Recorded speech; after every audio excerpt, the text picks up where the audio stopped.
I'm gonna tell you guys something you probably have never heard before. Whether you're an athlete or dealing with pain, the biggest thing you need to focus on is balance between sides of your body to solve issues and gain more ability.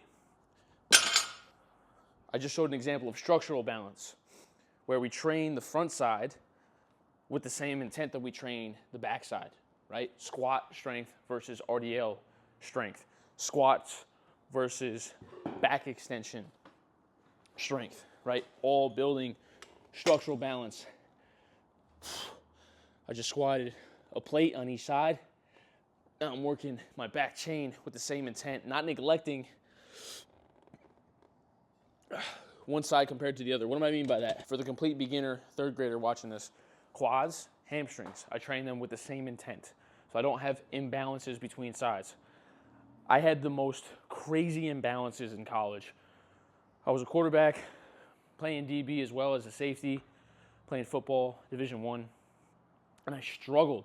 One hip was way higher than the other one, right? And this literally ruined my whole career as a college football player. And it just caused me to be depressed and feel like shit all the time, right? And I was just getting super crazy spouts of anxiety because I love training so much. But the purpose of this video is to tell you that you can solve so many things in the gym, whether you're just like a general person who wants to just train, or like a freak athlete who is dealing with something that is an issue. Focus on addressing all of your imbalances and things will be resolved. So that first one is the structural balance, right? Building, and I'll give an example unilaterally, right? So structural balance, what we build in the gym is, right, that front side strength, being strong here with the same intent with the backside strength, being strong here.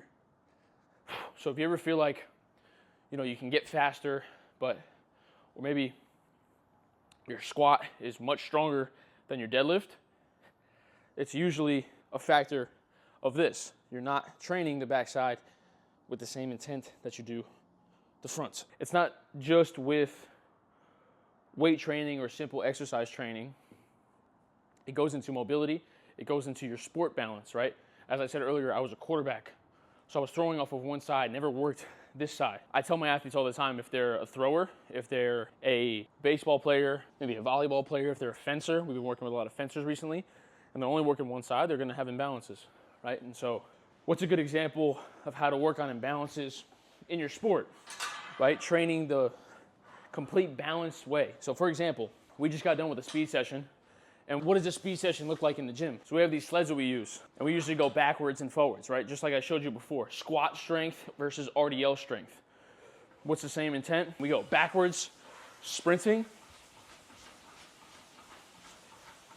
or backwards sled drag, backwards push, or backwards pull with forward, right? Building the front side. But is that all to balance out the body? No, we go sideways, reaching out. Boom, boom, boom, boom.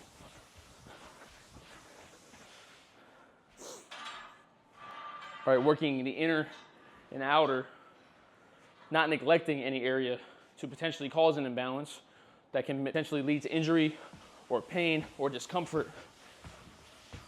So that would be an example of sport balance.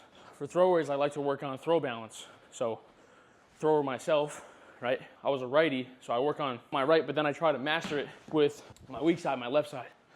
So I try to master that side as well. And now what am I doing right now? I'm using muscles. I'm using this hip, I'm using this part of my back, I'm twisting, I'm using my groin, shoulders going through, right? And if you talk about like the fascia line of the body, it's causing a lot of imbalances. So if you think about it, just working on your weakest area or the side that you don't use in your sport is actually going to make you way more functional, and you'll have way less stiffness between sides. That's usually what it comes from, is people have imbalances because they didn't train both sides, or maybe they just jumped off of one foot without jumping off the other foot with the same intent and landing. So everything in training that we do is balance, balance, balance, balance. How can I master jumping off my left and landing with the same way that I do my right.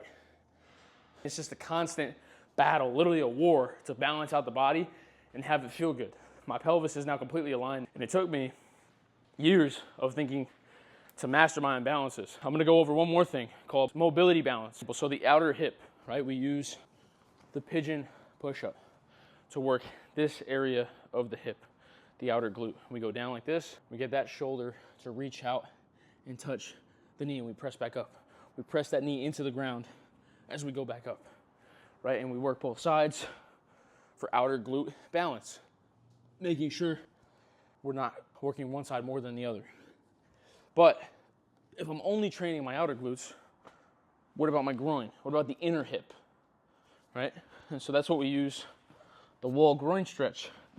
So simply, if you're dealing with pain, more often than not, it's a mobility imbalance, right? Squeeze my glutes, squeeze my quads, sink my butt to the floor, and just hold. I'm just holding this position here actively, right?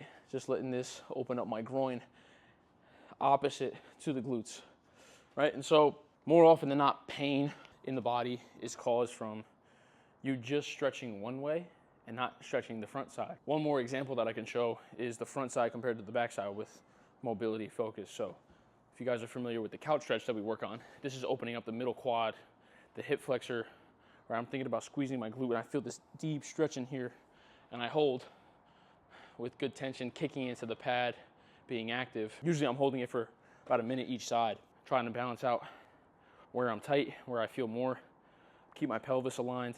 I'm thinking about all these things as I do these movements. My pure focus is that balance. How much can I balance out the body, right? So when I'm done with that, I just worked on the front side, so I'm gonna work on the back side. So I'm gonna work these elephant walks, bending both, extending one leg out all the way, and thinking about, right, that intent to lock out that leg with the same on this side, right? And not thinking, oh, let me just do the movement, but not be aware of where I have tightness. Be aware of my form. Solve the issue that I have, because it's right in front of you, but you just gotta focus on where you're weak. This is a big thing. This is like a metaphor for almost just like getting better at something. If you have a struggle with something, well, focus on that, improving that struggle, everything else gets better. So it's the same way with training. It's the same way with either it's improving your athletic ability, but it's also improving getting out of pain or building injury prevention. For example, knee pain, real quick. Again, focus on balance, right? Balance. Work the knee bend that you can handle, pain-free, right? Controlled with something like a step up, fighting the way down. Completely focusing on the tension being in the front of the knee, just right here, right? And that's the front side. Go to Nordic, and we focus on the exact opposite side. Think about where my knee was before. My knee was here. Think about where my knee is gonna be here and where the tension is gonna be. Literally the exact opposite, but the tension is behind the knee, right there. And so that's how you build way more resilience to solve long-term injury prevention for the knee. And this goes for every joint in the body. This goes for anywhere that you have pain. If you have back pain, focus on opening the front side and the back side and the outer and the inner, right? The 4 areas that will balance out the hips. We talk about all these concepts. So I guess what you can take from this is, if you're just an average person in the gym, if you're gonna hit a set of squats, hit a set of back extension, or hit a set of RDLs. If you're gonna work on mobility, work on your front side, open up your hip flexors, but also work on the hamstrings, right? And then if you're gonna go play your sport, let's just say you're a receiver, right? You're hitting a break off of one side, hit the same break off the other side, and the same amount of reps.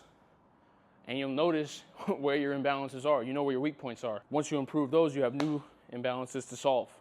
So it's just a game that you're playing with yourself, right? And you're just constantly improving. And you want to kind of think of it as like a never-ending game, right? I'm always going to have some sort of weakness or some sort of imbalance, but it's just knocking it out along the way. So this is my kind of philosophy on training, philosophy on improving athletic ability.